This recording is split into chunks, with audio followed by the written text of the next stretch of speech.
બનાસકાંઠા જિલ્લાના સૌ નાગરિકોને જણાવવાનું કે સમગ્ર બનાસકાંઠા જિલ્લામાં 199 પેટ્રોલ પંપ આવેલા છે.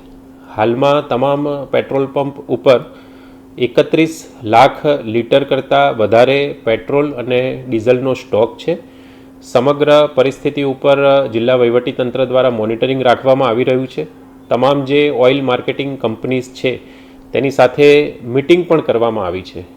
સૌ મારા બનાસકાંઠા જિલ્લાના નાગરિકોને વિનંતી છે કે સામાન્ય દિવસોમાં પેટ્રોલ અને ડીઝલની જે સરેરાશ વપરાશ છે તેના કરતાં છેલ્લા 12થી 24 કલાકમાં 3 ગણો વધુ જે ઉપાડ છે એ આ પેટ્રોલ પંપો ઉપર થયેલો છે, જે દર્શાવે છે કે અફવાઓમાં આવીને કે ગભરાટના લીધે લોકો પેટ્રોલ પંપ ઉપર અનનેસેસરી લાઈનો લગાવી રહ્યા છે. ફરીથી એકવાર જિલ્લાના તમામ નાગરિકોને વિનંતી છે કે જિલ્લાના તમામ 199 પેટ્રોલ પંપો ઉપર પૂરતો પેટ્રોલ અને ડીઝલનો જથ્થો અવેલેબલ છે.